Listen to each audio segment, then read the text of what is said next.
সুপ্রিয় দর্শক, আসসালামু আলাইকুম। সবাইকে স্বাগত জানাচ্ছি আজকের গুরুত্বপূর্ণ সংবাদে। প্রথমেই জানিয়ে দিচ্ছি সংবাদ শিরোনাম, পরে বিস্তারিত। ভাবুন তো, ১২ মাস দিল্লিতে কাটানোর পর হঠাৎ একদিন ভোরের কুয়াশা ভেদ করে বিমানের দরজা দিয়ে নামলেন শেখ হাসিনা। হাজারো মানুষ চোখ মেলে তাকিয়ে আছে। কান্না আর উল্লাসে ভেসে যাচ্ছে পুরো ঢাকা। শহর অচল, রাস্তা জ্যাম, মানুষের স্লোগান, নেত্রী ফিরছে, বাংলাদেশ বাঁচবে। তাহলে চলুন আমাদের আজকের প্রতিবেদন শুরু করা যাক। আজকের বিশেষ প্রতিবেদনে আপনাদের নিয়ে যাব টাইম ট্রাভেলে। দেখাবো যদি সত্যিই শেখ হাসিনা ফিরে আসতেন বাংলাদেশে, তাহলে কেমন হতো সেই দিনটা। ভোর থেকেই জনস্রোত নেমে এসেছে বিমানবন্দরের পথে। হাতে পতাকা, গলায় স্লোগান, বঙ্গবন্ধুর কন্যা ছাড়া বাংলাদেশ অচল।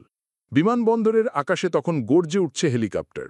রাস্তায় ব্যারিকেড, পুলিশ র্যাব সর্বোচ্চ সতর্ক। বিমান থেকে নামতেই হাসিনা হাত নাড়ালেন সমর্থকদের দিকে। হাজারো গলা একসাথে চিৎকার করে উঠল, মা ফিরেছে। কিন্তু ঠিক সেই মুহূর্তেই অন্য প্রান্ত থেকে শোনা গেল গর্জন, হাসিনার ফেরা মানি না। গণ অভ্যুত্থানের রক্তের সাথে বিশ্বাসঘাতকতা চলবে না। এনসিপি আর ছাত্রনেতারা লাল পতাকা হাতে এগিয়ে আসছে। পুলিশের সাথে ধাক্কাধাক্কি, গুলি, টিয়ারশেল। মুহূর্তেই দুই শিবিরে ভাগ হয়ে গেল বাংলাদেশ। ধানমন্ডি ৩২-এ নেত্রী হাসিনা বিমানবন্দর থেকে সোজা গেলেন ধানমন্ডি ৩২-এ। সেখানে অপেক্ষা করছিলেন আওয়ামী লীগের হেভিওয়েট নেতারা ওবায়দুল কাদের, হাসান মাহমুদ, জাহাঙ্গীর কবির নানক, সালমান এফ রহমান। তাদের কণ্ঠে একটাই বার্তা, আমাদের নেত্রী ফিরেছেন, এবার সংগঠন গুছিয়ে নিতে হবে। কিন্তু বাইরে তখন উত্তাল ঢাকা। শাহবাগ, চট্টগ্রামের আন্দরকিল্লা, রাজশাহীর মালোপাড়া, সর্বত্র ধাওয়া পাল্টা ধাওয়া।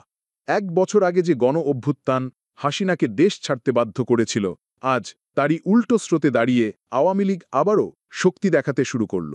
হাসিনার ভাষণ। হাজারো জনতার সামনে হাসিনা ঘোষণা দিলেন, আওয়ামী লীগ আবার জনগণের দলে পরিণত হবে।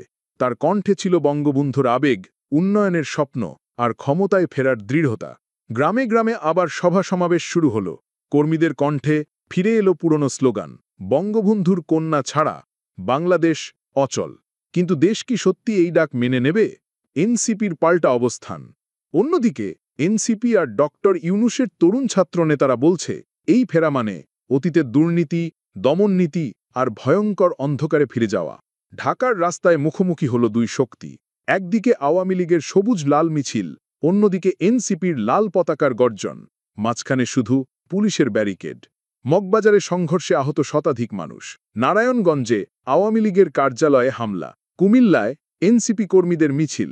বাংলাদেশ যেন আবারও আগুনে জ্বলতে শুরু করল। আন্তর্জাতিক প্রতিক্রিয়া। হাসিনার ফেরা ঘিরে শুধু বাংলাদেশ নয়, সরগরম হল আন্তর্জাতিক অঙ্গনও। দিল্লি খুশি, কারণ তাদের আশ্রিতা নেত্রী ফিরেছেন। কিন্তু ওয়াশিংটন আর ব্রাসেলস সতর্ক করল, এটি গণতন্ত্রের জন্য অশনি সংকেত। বাংলাদেশ আবার পরিণত হল বৈশ্বিক শক্তির টানাপড়নে। হাসিনা বনাম ইউনূস, নতুন দ্বন্দ্ব। একপাশে শেখ হাসিনা, সাবেক প্রধানমন্ত্রী, উন্নয়নের রূপকার দাবি করা নেতা। অন্য পাশে ডক্টর মুহাম্মদ ইউনূস, নোবেল বিজয়ী অর্থনীতিবিদ, যিনি গণ অভ্যুত্থানের প্রতীক হয়ে উঠেছেন। এই দুই মেরুর সংঘাতে বাংলাদেশ আবারও বিভক্ত। অতীত বনাম ভবিষ্যৎ, আবেগ বনাম পরিবর্তন, উন্নয়ন বনাম সংস্কার। হাসিনা বুঝলেন ক্ষমতায় ফেরা সহজ হবে না, তবুও কৌশল সাজালেন।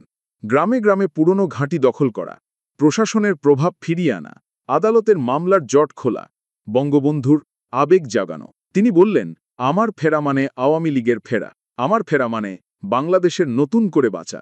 কিন্তু জনগণ কি সত্যি সেই আবেগে সাড়া দেবে, নাকি তারা নতুন নেতৃত্ব চাইবে? দর্শককে প্রশ্ন, এখানেই প্রশ্ন, যদি সত্যিই শেখ হাসিনা ফিরে আসতেন, আপনি কেমন দেখতেন বিষয়টা? আপনি কি মনে করেন বাংলাদেশ আবারও সেই পুরনো ছায়ায় ঢেকে যেত, নাকি নতুন রাজনৈতিক বাস্তবতা তৈরি হতো? কমেন্টে আপনার মতামত লিখে জানান। কিন্তু মনে রাখবেন, এটা কোনো বাস্তব খবর নয়, এটা শুধুমাত্র একটি রূপকথা। তবুও রাজনীতিতে অসম্ভব বলে কিছু নেই। যেভাবে ১ বছর আগে হাসিনা ভাবেননি তিনি দেশ ছাড়তে বাধ্য হবেন, যেভাবে ডক্টর ইউনূস ভাবেননি যিনি গণ অভ্যুত্থানের প্রতীক হয়ে উঠবেন, সেভাবেই ভবিষ্যতে কি ঘটবে তা শুধু সময়ই বলবে। আপনার গায়ে কি কাঁটা দিল? ভাবুন তো, যদি সত্যিই শেখ হাসিনা হঠাৎ দেশে ফিরে আসেন, তাহলে কি হবে? আপনার মতামত কমেন্টে জানান। আর হ্যাঁ, যদি গল্পটা ভালো লেগে থাকে চ্যানেলটি সাবস্ক্রাইব করতে ভুলবেন না, কারণ এখানেই পাবেন এমন সব টাইম ট্রাভেল নিউজ যা আপনাকে ভাবতে বাধ্য করবে, যদি এমন হতো তাহলে কেমন হতো।